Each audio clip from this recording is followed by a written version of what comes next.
Hi, my name is Staci Lambright, and I'm with Akron Office Space. Today we're here with Michael Gershe, the Executive Director of the Magic of Life Foundation. We'd really like to share his story with our viewers so that we can pass on his message. Welcome. Well, thank you Michael. for having me. So please tell us a little bit about Magic of Life and your story and what happened. Okay. What happened? 8 weeks after I was born, my family was hit by a drunk driver. My brother was in the back seat. He was 3 at the time. My father was driving. My mother was in the middle seat. This is back in 1970, so we had the cars, with No car the bench seats, right? And I was next to my mother in the next to the passenger door in a little wooden carrier. And we were about less than a mile away from our house when we were going through the intersection because we had the green light, and a drunk driver T-boned us. And it totaled the car.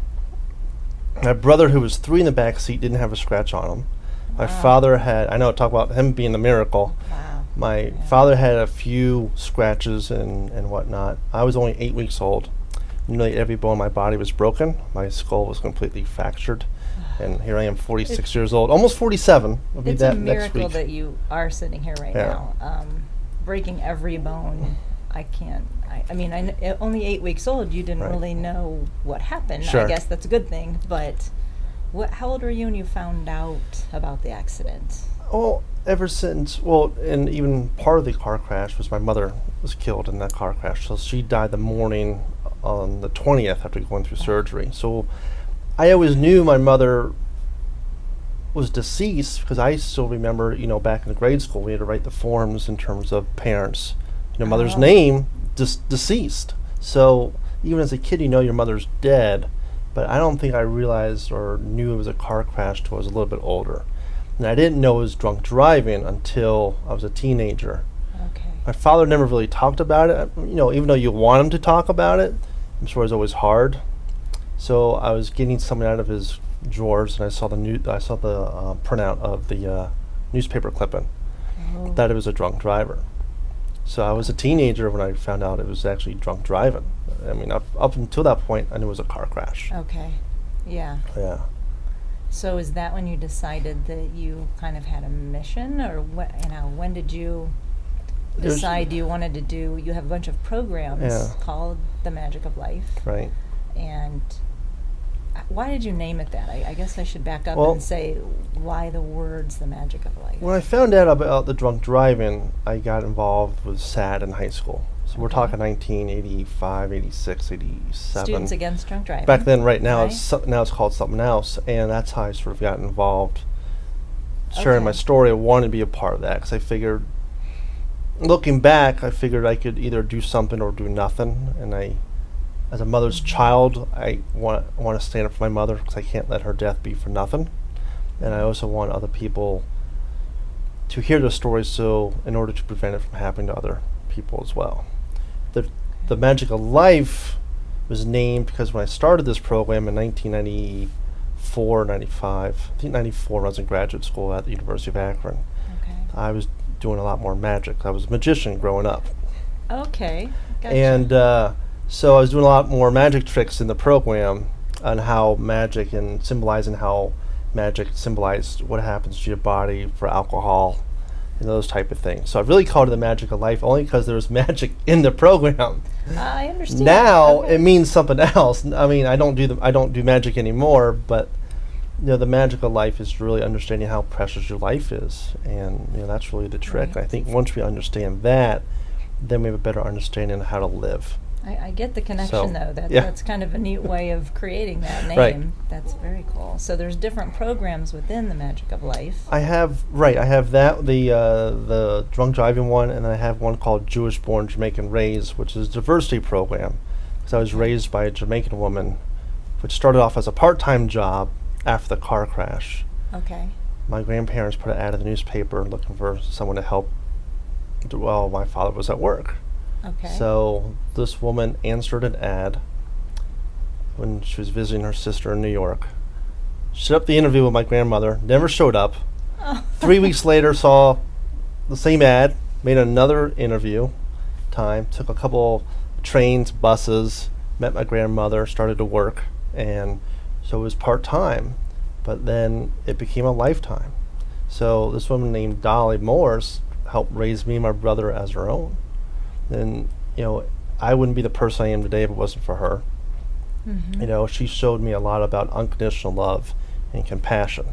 And I don't think I could do this program if it wasn't for her, because she showed me, we're family. It wasn't about blood or anything else. There was a woman that saw a need and how she could help out this family. So that corresponds, I think, to what I do in terms of, how can I share my life, to help out other families. So the program, Jewish born, Jamaican raised, was really kind of formed from her raising you, Yes. and then addressing some of the issues you faced while that was Correct. happening? Yeah, because it was, 1970, we're not too far away from the civil rights movement. Here was a black woman with, 2 white boys, Mm-hmm. or 3, 3 with my father, and it wasn't, people would say, they wouldn't call her our mother. It's like, is that your maid or housekeeper? It was never like, hey, is that your stepmom? And then when I got to college, I went to Ashland, and that's when was faced with anti-Semitism and racism. So if it wasn't for my sense of humor and how to cope with that, it was hard, but you have to find alternative ways to deal with that.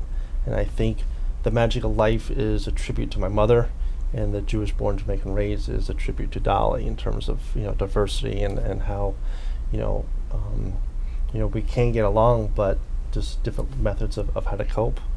Okay, I think that's great. I mean, you kind of faced a couple of different things as you grew up with the loss of your mother and then dealing with that. So Sure. How do you keep your sense of humor? You have a lot of humor in what you do. It's sometimes it's tough, but I wake up every day knowing I'm blessed to be here because I know what the alternative was.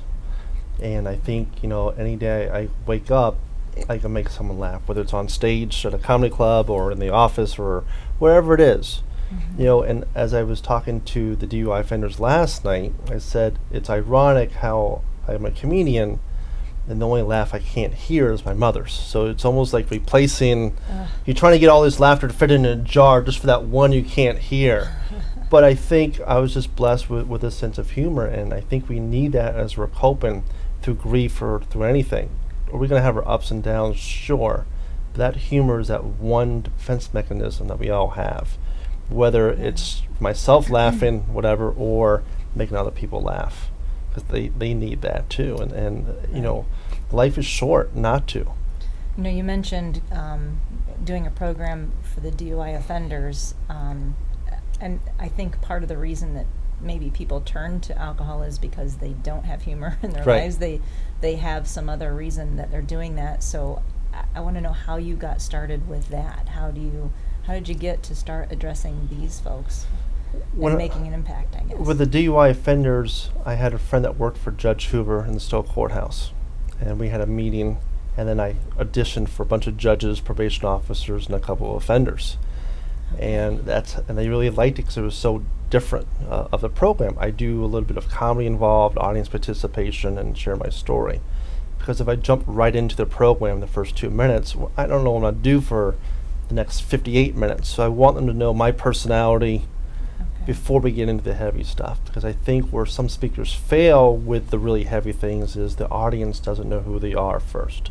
So if they know I'm an immature 46-year-old guy who's a kid at heart, when I get to the serious story about my mother and the car crash, I think it resonates with them a little bit more and it hits them harder, because then they have an idea of who I am. And the Judge Hoover, always calls me the big goofy guy, which is I guess is on my bucket list from a judge. But that's how I got started with doing for the court. And then recently, through the foundation, the Cuyahoga County MAD chapter contacted us to do some programs in Cuyahoga County. So we've done Garfield Heights and Lakewood, and then hopefully some more in that's the future. Mothers Against Drunk Driving, yes. So there's a lot of organizations out there that could definitely benefit from hearing Sure. your story. Right. You've also done some programs and lectures maybe at the colleges? Yes, with the foundation. Well, the foundation's 2 years old. I started it because a lot of schools, colleges, even military bases don't have the funding for this program. Okay. So I thought, okay, what's a different way for them to help them get funding? If they go out and do some fundraising in the community, because drunk driving is a community issue. Yes. And I think if we all pull together, so whether it's insurance companies, car dealerships, even local tuxedo shops, even the businesses that are going to make profit off of prom, unfortunately, we know kids die during Yes. prom. So as a community support, let's pull together to hopefully get some funding. So I've been doing high schools, colleges, military bases, and the courts. I think it's great. Your audience, I think, is not just the people that are driving. Right. It's actually everyone. Like you said, it's a community problem that we just hear about it so much. You don't really think about it anymore until it happens to you. Right. And I mean, I myself have a daughter who has her 10th license right now. And it's scary. It's scary Sure. to think about not necessarily not trusting her driving, but it's others out Right. there. So I appreciate what you're doing. Oh, thank you. And I think it's great. Just one of the reasons we want to help spread your message, because too many people just take it for granted. Right. And they don't understand how it impacts everyone. It's not just you. Right, it's other people. And now with the texting and driving, the people you're driving next to who won't get off their phones, whether it's driving or it's scary. Yeah. So it's not just even the drunk driving anymore, and it's just being impaired and not paying attention to all that. But Yes. even July 4th weekend, the Ohio State Highway Patrol had over 900 DUI enforcements, and that's just the state police, never mind the city or township, and those are the ones that they've caught.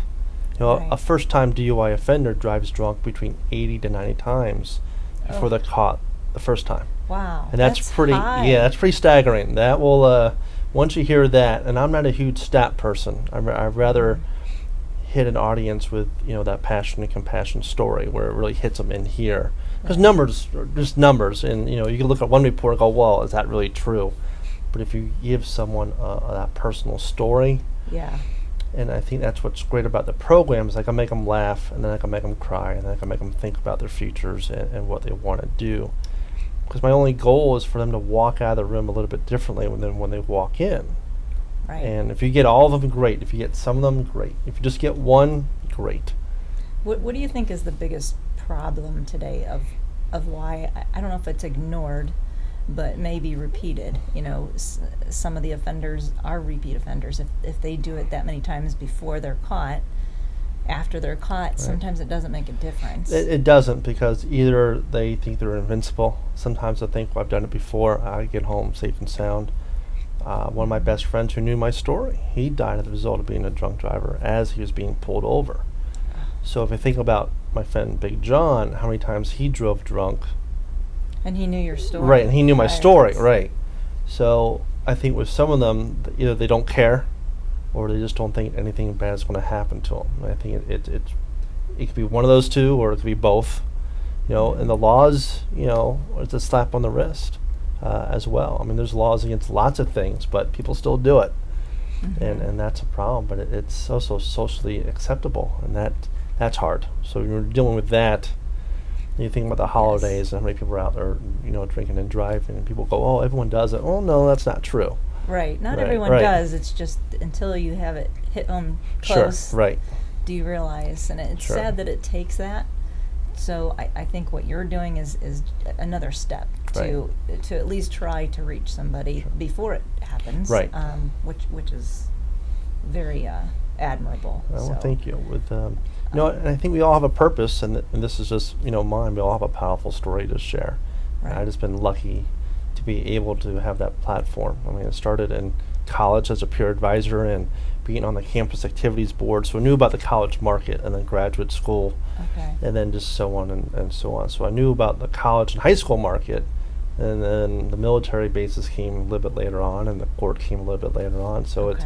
it's pretty neat to see how many doors open up when I never thought that far in advance back in 94, 95 when I Right. first started doing it. Now your foundation was just formed a few years ago. Yes, April of 2015. So that is kind of another step. Your programs sound great, and you're continuing to do those. But how can you tell us how people can help with your foundation? How can they contribute? Well, the foundation, check money order in anyway. We have these nice little wristbands where it says the magic of life, and it has 3 initials on there. BG for my mother, Andrew Monchek, who was a Stowe High School grad, who was killed by a drunk driver shortly after graduation. And today is actually the 3rd anniversary of his death. And his mother's part of my board. And she, when I first met her about a year and a half ago, I don't think she ever thought she would be speaking. So she has come with me about 7 or 8 times to share her story. That's difficult for her too. So, yes. Yeah. So it's nice that the audience will hear a mother's point of view. So they hear it from a son who also survived. Now they hear a mother as well, and I think it's refreshing in a way that afterwards people will hug her. They'll talk with her. They'll share their own story. So it's very powerful, and it's also therapeutic for her, just like it is for me to kind of do that. So it's nice. So so it's BG for my mom, Andrew, and then my friend John Kelly.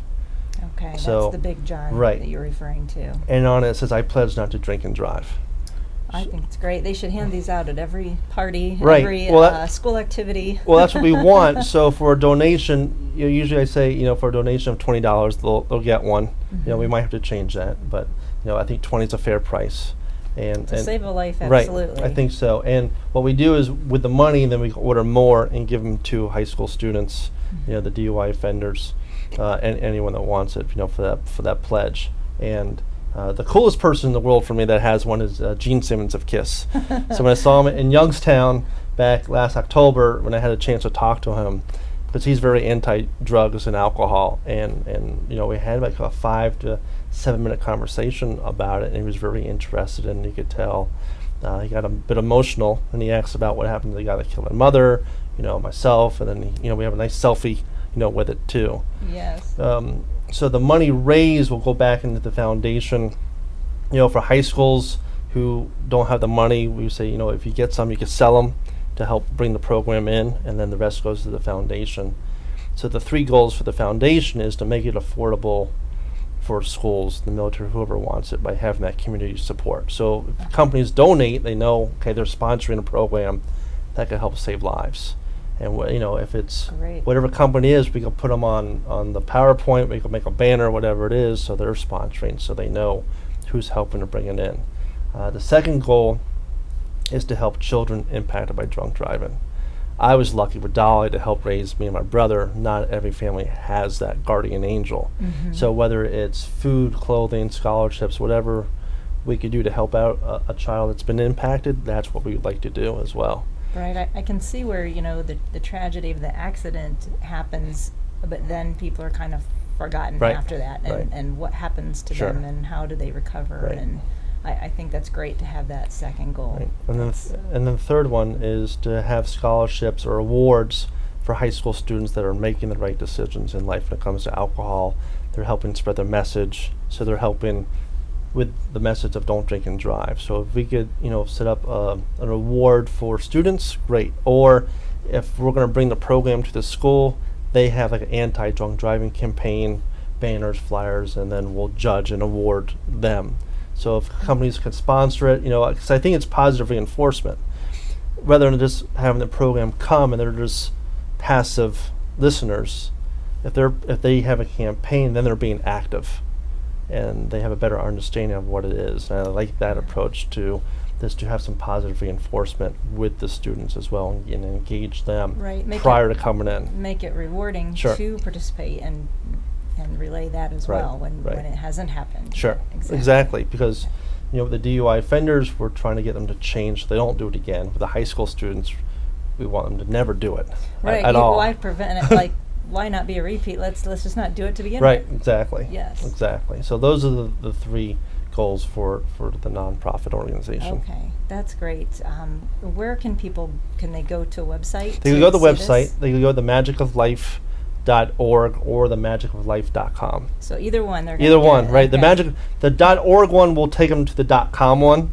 So we had both running, and then it was just kind of stupid to have 2 separate ones. So we redid the .com one. And so the .org will just follow right on in. Well, either way, if you type it, at least you're going to find it. Correct. And they can get information on how to donate. Yes. Yep, there is a link for that. Watch a little bit about you and even requesting more information. Correct, yes. Awesome. Well, I think it's great. I do have to ask you one question, though. You mentioned Gene Simmons. Yes. You are a big Kiss fan. I am, ever since the second How grade. did you become a Kiss fan? It's my brother's fault. Because my brother's 3 years older than me. So he sort of led me down that path of grown men wearing makeup and playing rock music. So when he quit listening to Kiss and went to Genesis, of all bands, for a while, and I just stayed with Kiss. And as I was in second grade, and I forget how old I was, but that was attractive. You know, superheroes, the music, the makeup, Right. all that stuff. And I just refused to grow up or let it go. You don't have to. Right. But Gene and Paul were huge role models in my life because, you know, in sex, drugs, and rock and roll, I didn't do the drinking, I didn't do the drugs. And for me, that was a positive role model that I saw in terms of, you know, here are guys that have these crazy dreams and these goals, and they didn't listen to anyone else, and they did what they wanted to do. Yeah. When Ace and Peter got in trouble with alcohol and drugs, they kicked them out of the band because their dream and goals were so important. I think And I it's saw that. admirable that they could do that, Right. because, you know, sometimes they just break apart. Sure. Or but if they're going to mainstay their goals and Right. stick to them, then that's what everyone else has to Right. do. And it's hard. It's hard to, you know, those were their brothers, and they had to, you know, go with a decision to make. They're not going to let other people drag them down. So I just continue listening to them. I haven't missed a tour since 1988. Been on 3 Kiss cruises, and I have a lot of paraphernalia that I would like to sell because I can't take it with me wherever I'm going. So I have not I'm the sure autograph stuff, You'll but get some people, I think, some Yeah. takers to do Yeah. that, and maybe, you know, when they know your message and that they believe in that as well, Right. it will even further that Sure, message. sure. And I even wear a Kiss shirt during the program, so because that's who I am, and it's important for them just to see that. So, and it's fun. It gives them, you know, at least it is for me, even though you know, they're not always Kiss fans, but I think they understand the meaning behind it Yeah. in terms of it. Because it's, for me, wearing it's no different than them wearing their favorite sports jersey or hat or Right. something like that. Something you believe in, Sure. you might as well represent it. Right, right. So yeah, ever since the second grade, I have not stopped. I never wore the makeup though. I've never put that on because it's just too hard. I It's think one of just- these Halloweens or something, you're gonna have I've had to the do mask, that. Yeah. but the makeup. It's hard enough picking out a concert shirt to wear to the show. The makeup, that's just too much work. I don't have enough time for that. Sounds good. Is there anything else that you would like to relay, or anything else about your program? I think the program, well, it's fun and it's educational and it's inspirational, and I think that goes for any audience. So it's either, you know, communities, you know, churches, synagogues, whatever it is. So it's just it just doesn't have to be in schools or the courts. It could be in, you know, anywhere. You know, learn to drive programs, because I think if we have the community support behind it, because unfortunately, you know, the stats is 2 in 3 people are impacted by, you know, impaired driving, and that's ridiculous. I mean, that's Right. you know, it's preventable, and that's what the program's set up to do, is prevent it from happening. Yeah, that would be great if they would incorporate that as kind of a requirement Right. of before you get your license. Well, we could try. You have to hear this program, right? Sure. Or at least show your video or Right. something. That would be the goal. That would be awesome. So, Right. well, great. Thank you very much for coming Well, today. thank you for and having sharing me. I this. appreciate the support. We're very much an advocate of trying to Thank promote you. this type of thing, and I appreciate it. So our viewers, please go to his website at www.themagicoflife.com or .org, and you will find more information on how to contribute to his cause, donate, pass along the message. Anything that you can do would be helpful. Thank you very much.